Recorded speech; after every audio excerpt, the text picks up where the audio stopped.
Устаз 3 жолу үйлөндүм, аялдарым көңүлдөрүн дейт. Биринчи, экинчи аялым катуу кармадым дейт.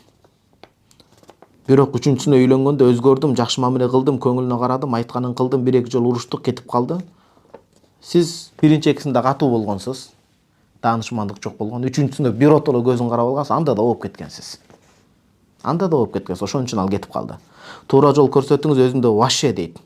Пыңыз дагы жоголуп кетиптир бул жерде. Такыр эле жоготуп койдум, сизден сураныч. Бузулуп кете элегимде жолго салып коюңуз. Өчөшүп турам, кадырыма коюп турам, чынында сураныч дейт. Орто мамиледе болуш керек.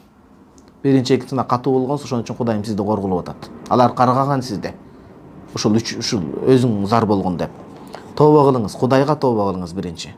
Анан орто мамиледе болуңуз. Дароо барып жалдырап бутуна жалынмаңыз. Жакшы болуп туруп кетип калса, ал өзүнө өзү кылат. Биринчи, орто мамиледе болуңуз. Экинчи, калыстыктан тайбаңыз. Үчүнчү, адилеттүүлүк, амал көйлүк менен үй бүлөңүздү сактаңыз. Ушундай бир тууган.